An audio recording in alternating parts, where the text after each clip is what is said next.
I'm going to call this one TiT, because it's about Trudeau and Tofino.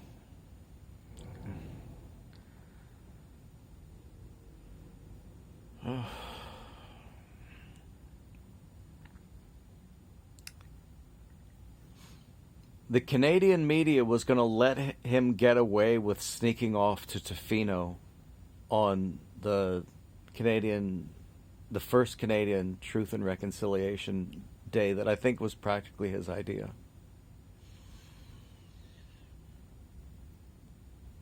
I heard Lauren Southern today use the word malicious incompetence. So I think what she meant is that it looks like incompetence, but actually it's malicious. An attribute of authoritarians is that they like to just insult you with how absolutely ridiculously they can behave. Authoritarianism is all about cruelty. It's about the power to be cruel. And subjecting the Canadian people to that is cruel. We just went through a national election and we re-elected this idiot, and it takes them like 4 or 5 days to come up with another monstrosity like that.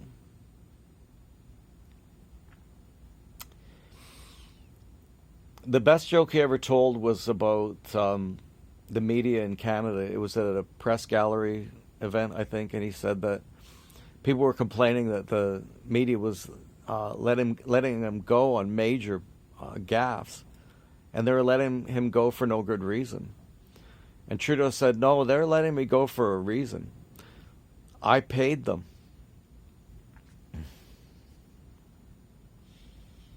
Truest thing he ever said. And then he said, oh, no, I'm just kidding. If I was paying them, they would give me even better coverage.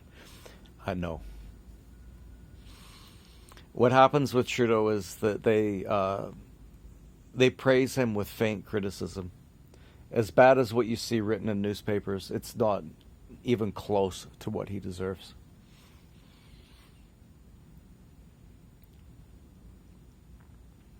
So it was a Toronto Sun guy that came out and found out where Trudeau was on that day, and he had literally kind of thought that he'd get away with it, but I don't really believe that.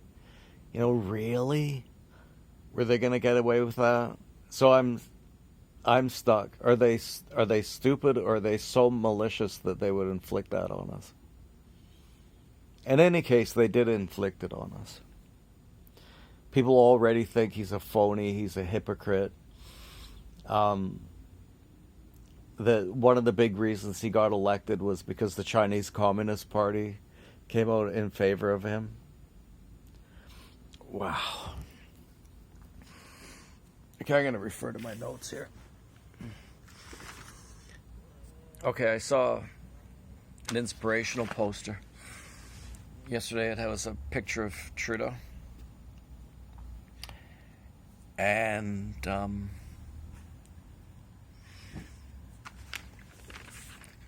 the sign said, "This too shall pass." I thought, oh, isn't that lovely? It's true. That too will pass.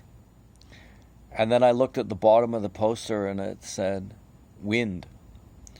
So really what it was saying was, this too shall pass, wind.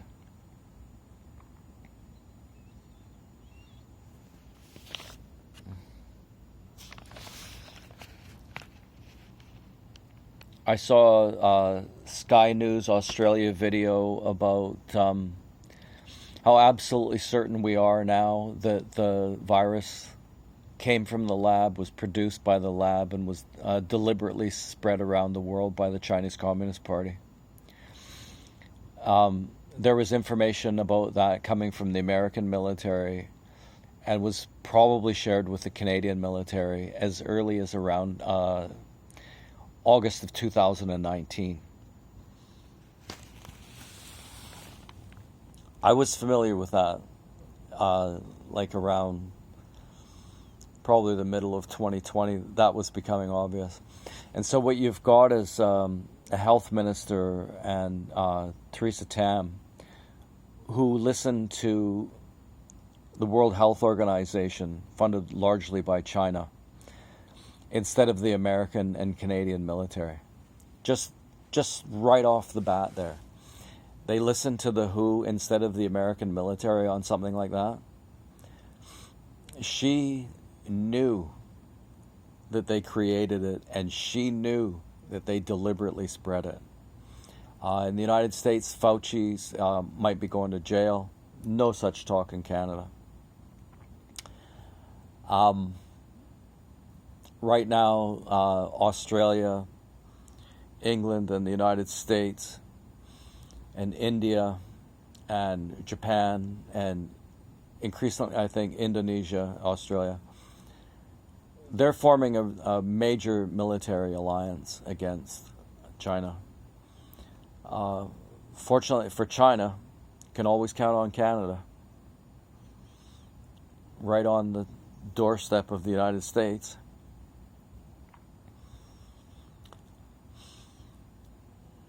I just saw an interview with Gadsad, and he was saying that in reference to Islam that there's some ideologies that, if expressed and if pursued, are seditious, and that certain aspects of Islam are just seditious. They go against our basic principles and values and beliefs. We don't think that teenage girls should have their clitorises cut off. We don't think that homosexuals should be discriminated against. We don't believe that Canada should become Muslim.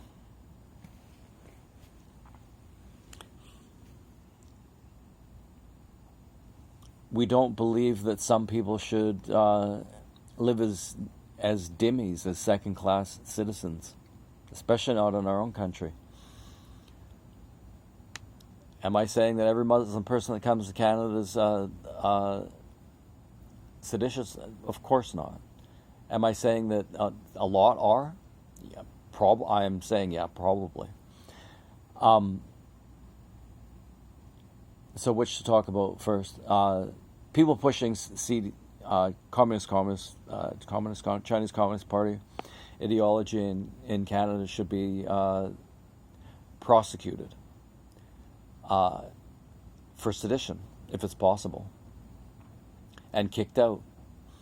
I like how the world's, we're concerned about the Uyghurs, and we're concerned about this, and we're concerned about that, but China doesn't really care what Canada thinks about the Uyghur situation. What they care is that they can install as many people in high-level positions in Canada as possible without the least bit of interference. That's what they want. If Canada had any balls at all, I don't know that any country really does have balls in relation to this, except maybe the United States, Australia, and China.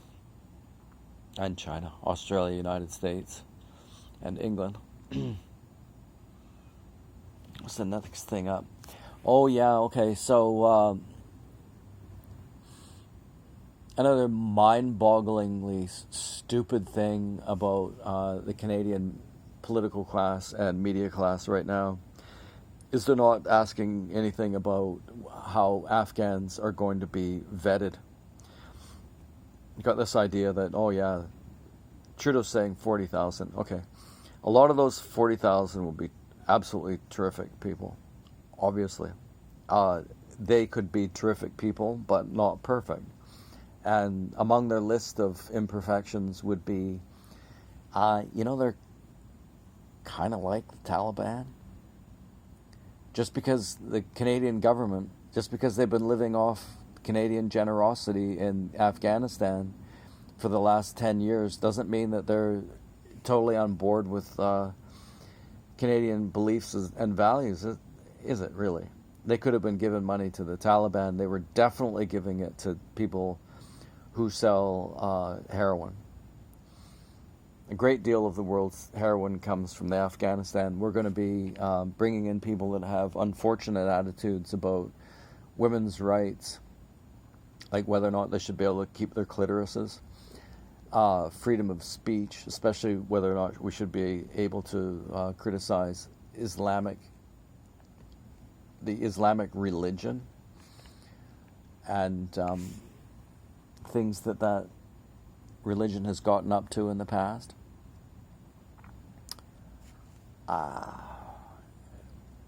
They're going to be coming with problematic attitudes. They're going to be coming with heroin addictions, and they're going to be coming as people who know a lot about how to sell heroin into the Western world. No question about it.